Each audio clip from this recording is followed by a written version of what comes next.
अरे 2 मिनट में तुझे अंदर कर दूंगा। जानती हो इस शहर का कमिश्नर जॉनसन मेरा खासमखा दोस्त है, समझी? जानती हूँ, लेकिन आप भी ये बात जान लीजिए, आपके वो खास कमिश्नर दोस्त, उनके दिन इस मुल्क में गिने चुने हैं। आपको पता है कि ऐसी बात के लिए आपको सजा हो सकती है? मुझे इससे कोई फर्क नहीं पड़ता, पर क्या आपकी पत्नी जानती कि आप इस वक्त यहाँ हैं? रुक्मणी जी, आप कहे तो इनके बीवी बच्चों को यहीं बुला लूं? ये यहीं नजदीक ही रहते हैं। नहीं। बोलो, बुलवाऊं? इसमें इनकी क्या गलती है बहन जी? ये तो पुरानी प्रथा है, एक जमाने से चली आ रही है और हमेशा चलती रहेगी। गलत। ये एक बुरी प्रथा है और हमें इसे खत्म करना है।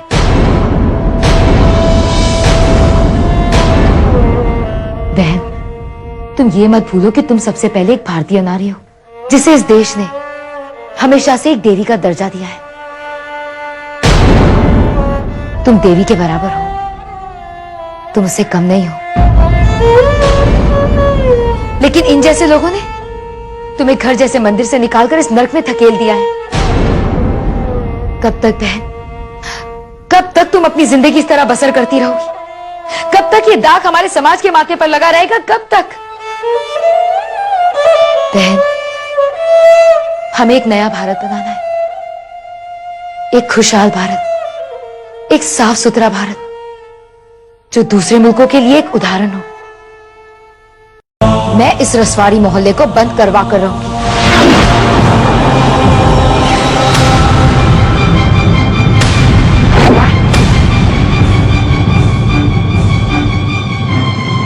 बेटी माफ करना, तुम्हें चोट तो नहीं लगी? आपने मुझे बेटी कहा? हमारे देश में औरतों को देवी का दर्जा दिया जाता है। अपने आप को उससे कम मत समझो।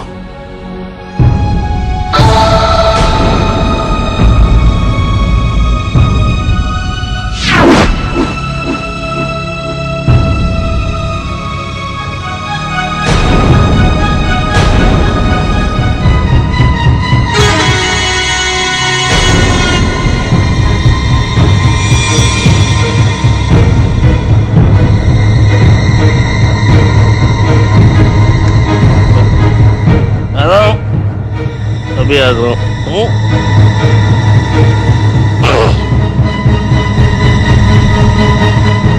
सब खैरियत तो है समर साहब? अब क्या कहें सलमान मियां, ये पार्टी हमें कुछ रास नहीं आ रही।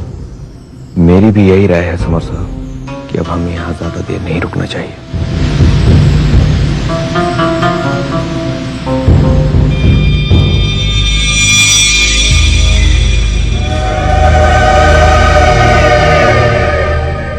क्यों रहे हो? ज्यादा चढ़ा ली? हाथ भी नहीं लगाया हमने तो। चुप, पूरे नशे में हो। सवाल ही पैदा नहीं होता। वो क्या है कि कुसुम के नाच से सर चक्कर आता है। वो क्या नाचती है? अच्छे अच्छे को चक्कर आ जाए, आपको चक्कर नहीं? बकवास बंद कर। फोटोग्राफर को कह दे यार है, थोड़ी देर में समर के होश गुम हो जाएंगे, फिर कुसुम के साथ कुछ उसकी फोटोग्राफ्स निकाल दो तो हमारा काम बन जाएगा। याद रखना, कुछ गड़बड़ नहीं।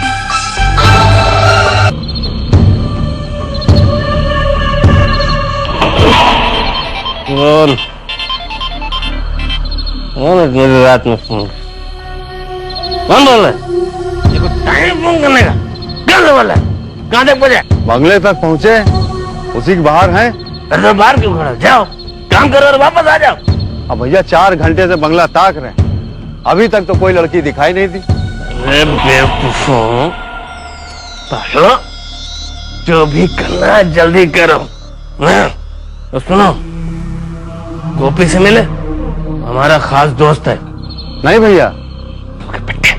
सुनो, इसी वक्त जाके गोपी से मिलो, वो सारा प्रोग्राम जो है फिट कर देगा। ठीक है भैया, ठीक है। ओके, चलो, समझ गए? क्या बात हुई नथु भैया से? क्या कह रहे हैं भैया? चढ़ा रखी है। ओह, तिरछे नजरियों के समर साहब, अरे इतनी जल्दी? कमाल है। कुछ खाना वाना तो खा के जाइए। जी नहीं, सुबह मुझे कुछ काम है, मेरा जाना इस वक्त बहुत जरूरी है। हाँ हाँ जानते हैं, आप लाल कोठी को बेचने के सिलसिले में कुछ ज्यादा ही मसरूफ हैं। हुजूर, ये तो सारा शहर जानता है। कोई ग्राहक मिला क्या? जी बस बातचीत चल रही। हमें पता है कि आप लाल कोठी को बेचने के सिलसिले में कुछ ज्यादा ही मुसीबतों का सामना कर रहे हैं, लेकिन आप चिंता मत कीजिए, अब आपकी मुश्किलें हल हो गई हैं। अब लाल कोठी को बेचने की चिंता आप मत कीजिएगा, ये काम मेरा है। मैं आपको आपकी लाल कोठी की सही कीमत दिलवाऊं। आपकी नजरों में कोई खरीदार है? जी कमाल करते हैं, एक तो आपके सामने खड़े हैं। समझ साहब, यकीन मानिए, आपकी लाल कोठी की सही कीमत सिर्फ हम लगा सकते हैं, और इसका सौदा भी आपकी शर्तों के मुताबिक होगा। मैं सोच के बताऊंगा। समझ साहब, जरा जल्दी कीजिएगा, हम आपके फोन का बेताबी से इंतजार करेंगे। देखिए, कभी भी कुछ भी हो सकता है। चले? जी।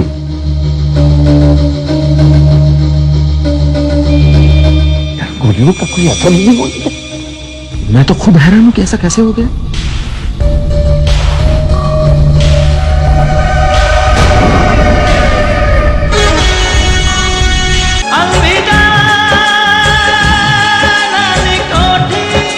मम्मी, मैं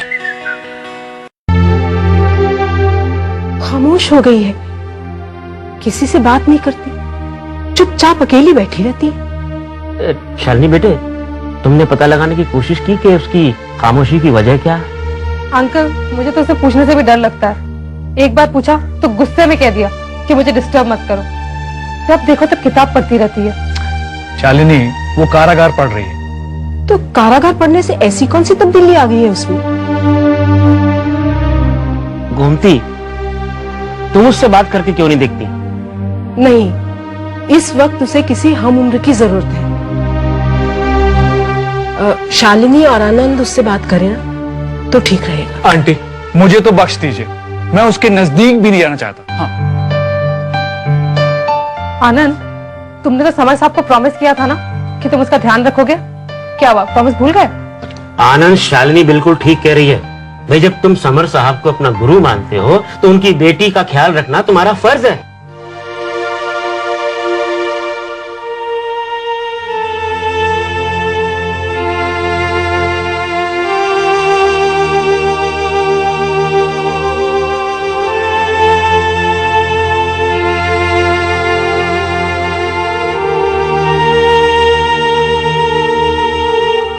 कैसी हो तुम?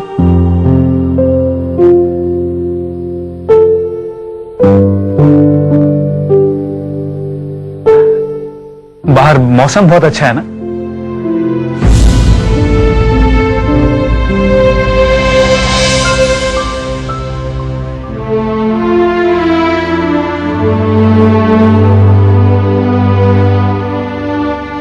क्या बात है, काफी खामोश हो।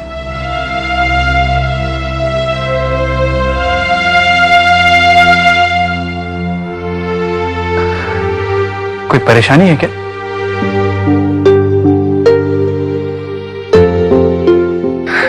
अब हम लोगों से कोई गलती हो गई? गलती तुमसे हुई है, जो तुमने मेरे कमरे में आने की जुर्रत की। और परेशानी इस बात की है कि तुम अब तक मेरे कमरे से दफा नहीं हुए। देखो, मैं अपनी मर्जी से तुम्हारे कमरे में बिल्कुल नहीं आया हूँ। प्रताप जी ने मुझे यह जानने के लिए भेजा है कि तुम इतनी खामोश क्यों हो। तो प्रताप जी से कहिए, अगर उन्हें किसी को मेरे रूम में भेजना हो ना, मेरा हालचाल जानने के लिए, तो किसी नॉर्मल आदमी को भेजे, तुम जैसे आदमी को नहीं। आनंद, प्लीज।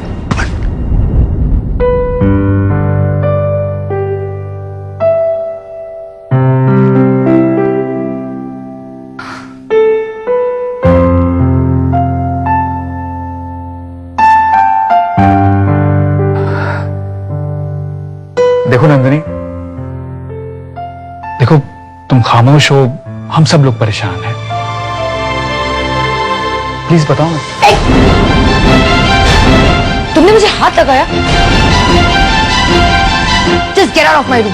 सुना नहीं तुमने? जाओ यहां से।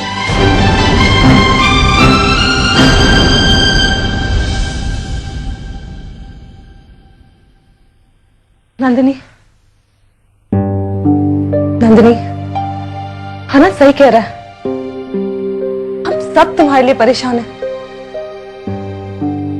आखिर ऐसी क्या बात हो गई है जो तुम्हें इस तरह से खाई जा रही है? जब तक तुम बताओगी नहीं तो हमें पता कैसे चलेगा?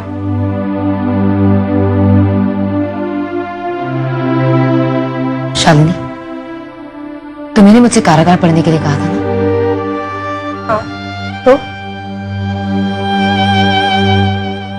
शालिनी,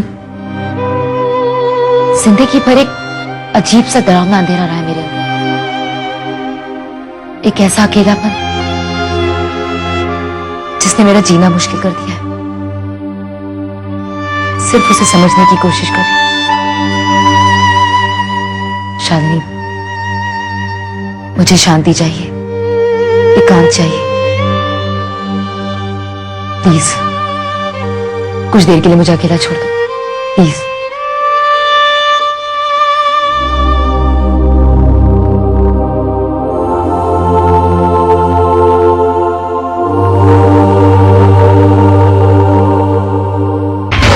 वाह, और भाजी का तो जवाब ही नहीं। क्या लाजवाब है। खाओ खाओ, जी भर के खाओ। गुज्जर मेरे छोटे भाई जैसा था। हम लोगों ने इकट्ठे बहुत डाके मारे, बहुत मस्ती की हम लोगों ने। फिर उसके बाद गुज्जर चला गया मेरठ और मैं यहाँ जंगलों में आके बस गया और लकड़ियां काटने का धंधा शुरू करने लगा। बस भगवान की दया है, अच्छा चल रहा है धंधा। बाकी तुम लोग बताओ, तुम्हारा धंधा कैसा चल रहा है? हमारा काम तो ठंडा चल रहा है भाई, और डकैती में हमें तो कोई फ्यूचर दिखाई देता नहीं है। बस लाल कोठी पे एक बार हमारा कब्जा हो जाए, फिर हमें काम करने की कोई जरूरत नहीं। किसी तरीके से नंदिनी हमारे कब्जे में होनी चाहिए। उसकी फिक्र तो मत कर नत्थु, ये सारा जंगल मेरा है। नंदिनी को अगवा करके ऐसी जगह रखेंगे 4 दिनों में जवाब दे दो। थोड़ा जल्दी करिएगा, वक्त निकला जा रहा है। ठीक है।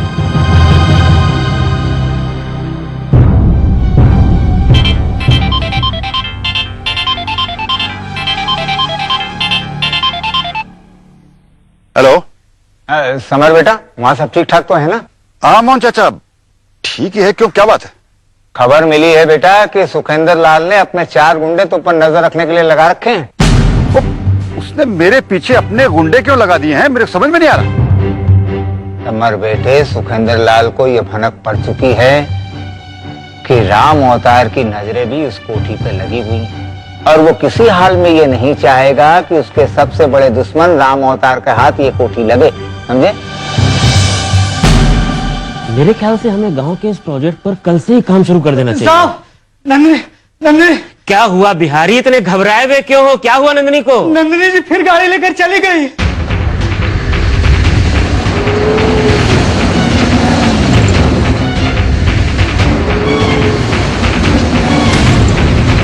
ए भाई, दिखता नहीं कि रे, क्या क्या जैसा चल रहा है यार।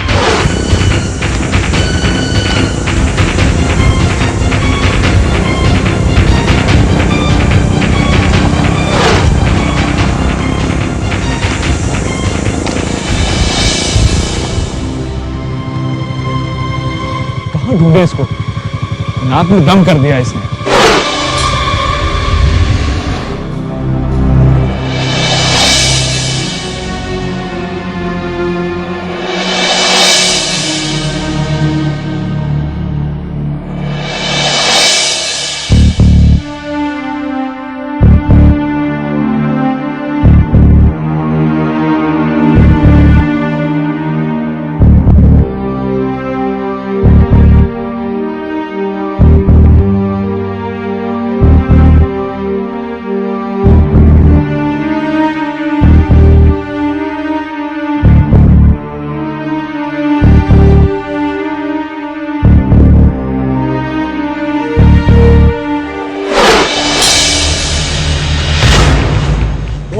भाई, आपका जंगल है बहुत खूबसूरत और सुहावना, कोई भी माई का लाल हम तक नहीं पहुंच सकता। एक मिनट गाड़ी रोको भैया। क्या हुआ भैया? गाड़ी एक क्या हुआ? अच्छा अरे वो अच्छा।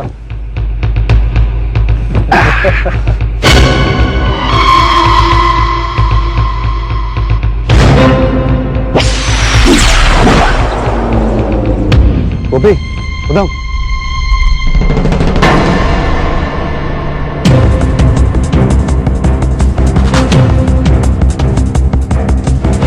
जंगली मुर्गी है, स्वादिष्ट लगती है, जरा चल के सूंघ ले।